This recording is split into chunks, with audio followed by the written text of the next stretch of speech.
In this chapter, we'll discuss psychosocial development as it occurs in the phase of development known as emerging adulthood.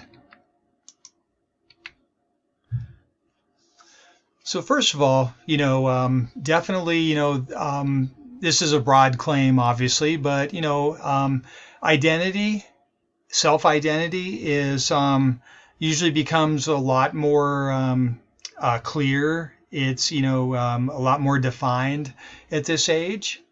So definitely, be aware of that. And but just keep in mind, that it's not, the whole process isn't complete at this phase of development. And I will pose a question for you. Is it actually ever done? Do we ever fully achieve a sense of identity?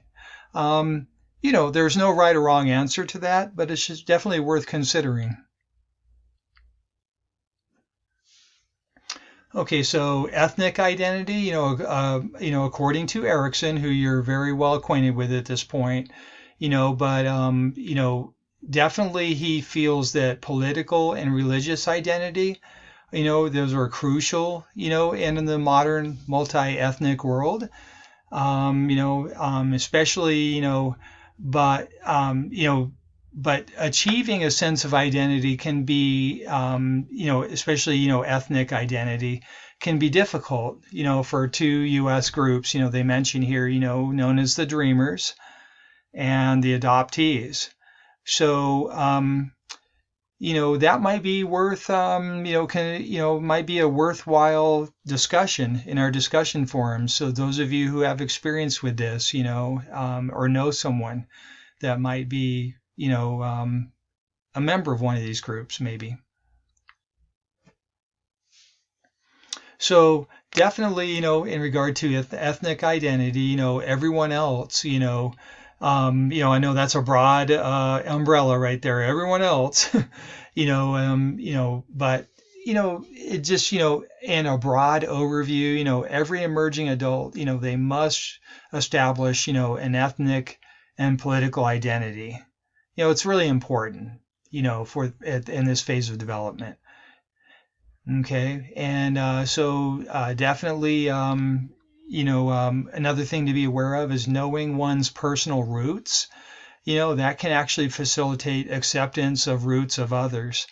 Why do you think that might be? Do you think that that is true? Okay. Continuing on, there are to other, under the umbrella of other identities. Remember, there are political identities or choices. Okay. And there are gender identities. Okay. And, we were not going to, belabor that too much. We're well acquainted with those concepts. Okay. What about vocational identity? What about, one's identity that one, will get, maybe in their chosen career profession or something. So a couple things that's just going to make you aware of here. This just for information, but many go to college, as a moratorium and to prepare for a job, definitely, temporary jobs during this phase of development are pretty common, until one is able to achieve their goals. If they have, if they've made their goals, they've become self-evident to them. Even into our 20s and even early 30s, one may experience difficulty. One may have difficulties in choosing, or deciding what one needs to do. But I put an important thing right here. This is my own personal note. I just want to make you aware of, but you remember, vocational identity is not just about finding a job or finding a job you like. It's also about, establishing who you are, who you want to be, and then becoming that person. So it's, can be, that can be quite a, difficult process. There's a lot involved in that. So what are your personal experiences with that? You might want to pause and think about that. Okay, and I just put this on here. I'm not going to read through this, all this chart right here, but I definitely put this in for those of you who would like to look at this and might, learn a few things or, experience a little more insight into all of the factors that go in, that are involved in establishing an identity. Okay. Especially, in regard to vocational identity.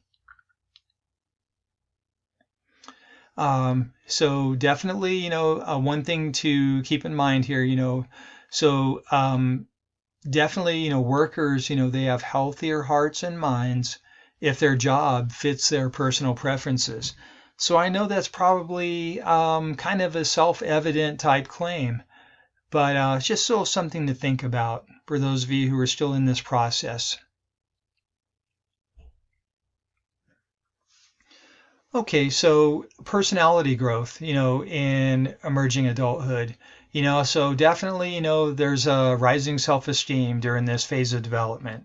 And one can see that, an adult's sense of well-being, when they're age 18, it was way down here. By the time it was 19, they were here, 20 here, 23 through 24, all the way up to here.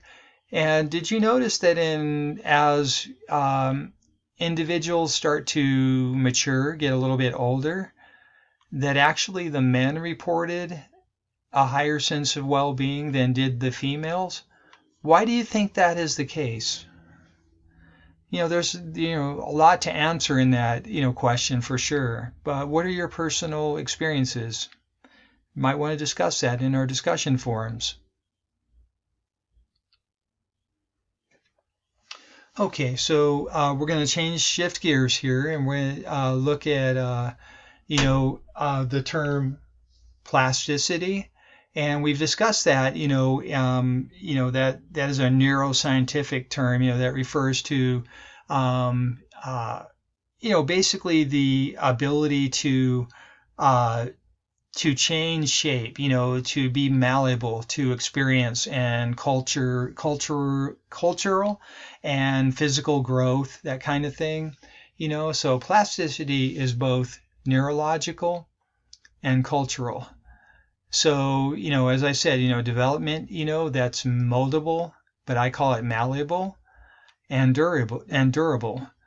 And so just keep in mind, that this is a process, that personality is not fixed, by any of these ages that are listed here, even all the way up to age 20, that it's always in a constant state of change and adaptation to the environment, to one's cultural type, things, one's, all the different types of changes and that occur when one finds a job, all those kinds of things. Education, all those are factors. But I put in red here what I feel is most important to memorize from this slide, and that is that genes do not determine our behavior, but they influence the degree of, what we call susceptibility to environmental forces. So definitely our genes influence how susceptible we are to the environment. Okay, we're shifting gears here again. We're just talking about family and friends. Okay, so definitely during this phase of development, one is concerned with intimacy versus isolation. And you remember that term, that phrase right there, intimacy versus isolation, that was proposed by Erickson. And so he says, he reminds us that because we are social creatures, that we naturally gravitate, we strive for intimacy. We don't want to be isolated.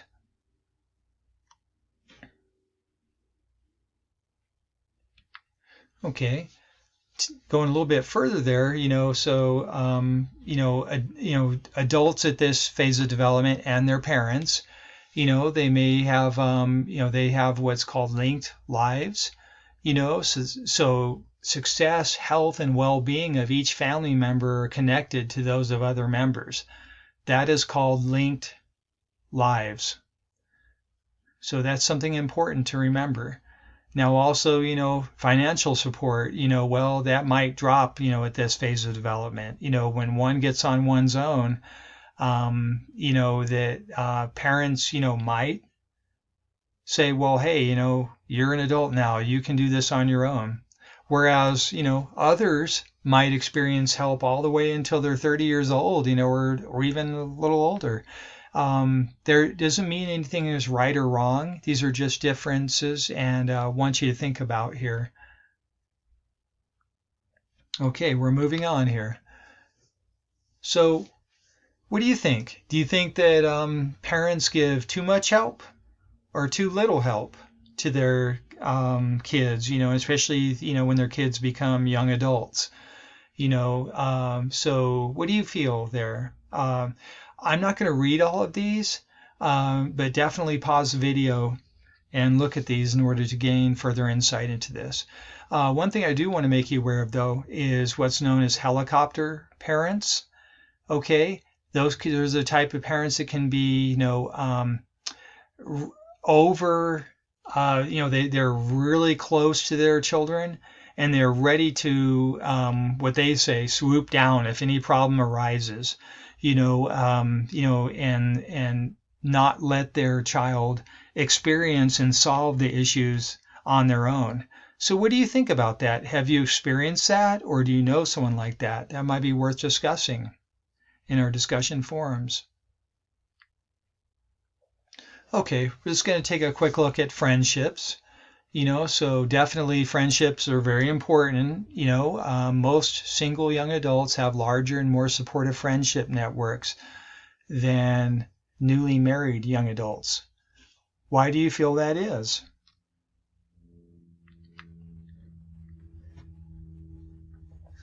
And just a couple other, little factors, little statistics here, So men tend to share their activities and interests and talk about external matters. So they don't talk about, they tend not to talk about failure, emotional problems. They demand a little less of their friends. On the other hand, women, they tend to share secrets, reveal their weaknesses and problems, and expect sympathy. They're a little more intimate and emotional. And so do you feel that that is true in your experience and your knowledge, in your observations? Do you feel that those claims are true?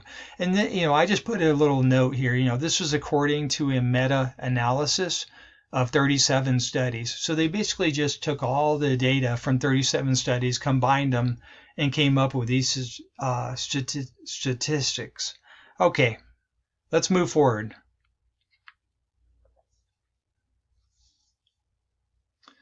Okay, gender differences, those tend to be cultural, not biological. That's just something to be aware of.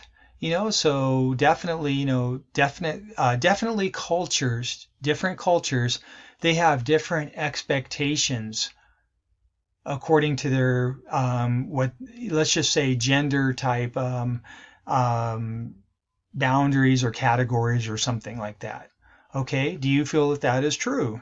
I know I'm asking a lot of questions, but we're getting to the point now where a lot of this can be discussed, according to your personal experience and your observations. Okay, when it comes to love, okay, so this researcher, Sternberg, described 3 different aspects of love. He said that love consists of passion, intimacy, and commitment. Do you feel that that is true? What is your experience with that?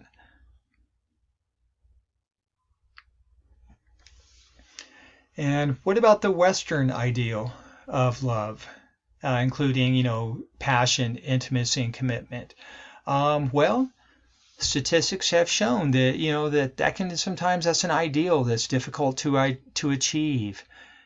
Passion, might fade. Intimacy may grow and stabilize as commitment deepens. So, those of you who know maybe older adults, or if you were an older adult in a relationship, is that true? Like has passion kind of faded, but yet intimacy did grow? That kind of thing. It's a very interesting topic. Now, cohabitation. That varies from, nation to nation, in different cultures. That just means, living with a person, that you're not related to usually a romantic partner and you're not married to that person. So that's referred to as cohabitation.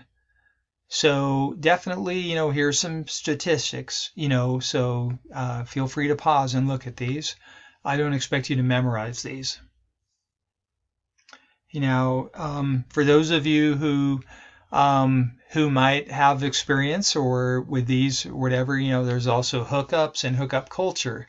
So feel free to pause the video and look at these and think about these.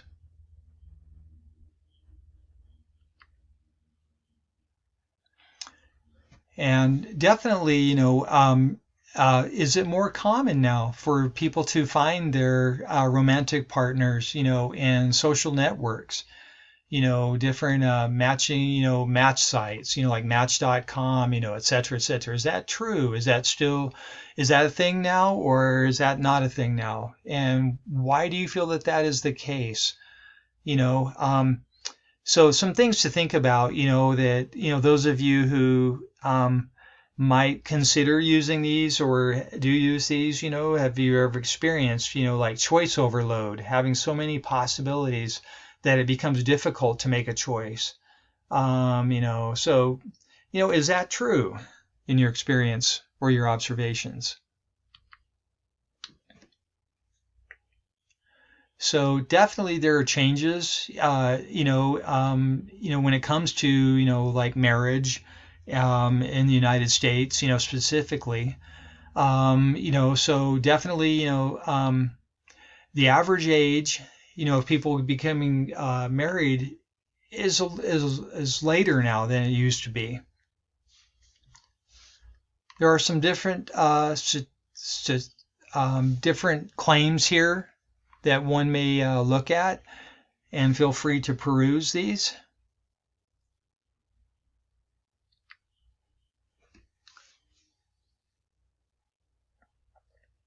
And this just briefly discusses, the changes in patterns of relationships between love and marriage. So previously, and quite, in earlier generations, love wasn't necessarily seen as an important factor in marriage, because parents might have arranged marriages, and that according to what family that younger people might come from, that type of thing. So there's some other statistics, here, but just be aware of those. And it's more, speaking of norms now, cohabitation is a lot more common now than marriage. And why do you feel that is?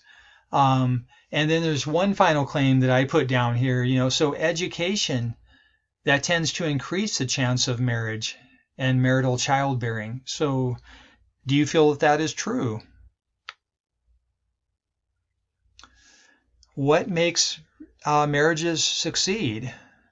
Things like maturity, for sure, good communication, financial security, and the end of addiction or illness. So what do you feel about these? Feel free to elaborate on these in our discussion forums. These are very interesting topics.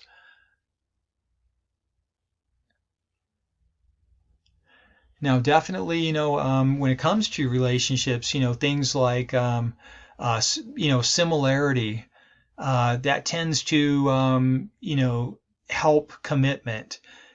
So things, these two terms right here, homogamy, right here, That is marriage between people who tend to be similar. And then heterogamy, right here. That is a marriage between people who tend to be dissimilar. So what do you think about those terms there? Now, there's a term here that's called demand-withdraw interaction when it comes to, individuals who are involved in relationships. Demand/withdraw interactions. So the demand, that refers to, a romantic partner who wants to address an issue, therefore demanding communication about an issue. And then withdraw refers to the other individual refusing to communicate about the issue. Hence the term demand-withdraw interaction. So women tend to be more demanding and more men tend to be a little more withdrawing. Do you feel that is true? And if so, why do you feel that's true? How can that, do you think that maybe socialization, or do you think some of that is biological? What do you think? What do you think? Now, last but not least, we didn't discuss this, and we're not really going to spend a lot of time discussing, domestic violence, but here are some of the, potential causes of violence that might occur in a domestic type environment. And they are youth. It can be poverty, definitely neighborhood chaos, culture of violence, acceptance, personality, mental illness, substance use disorder, and a childhood history of abuse. So do you feel that, that these are definitely potential causes of domestic violence? And if so, why? Do you have any experience with these or any observations? Might be worth discussing in our discussion forums. So that concludes our discussion in this chapter and the previous 2 chapters of this phase of development, which is emerging adulthood.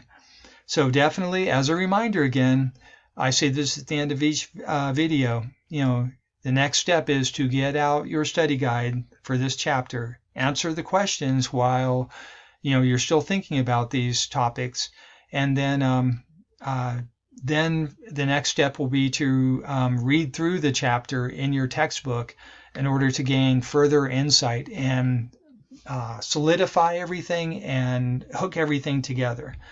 And then keep up your good work, and we will see you in a future discussion.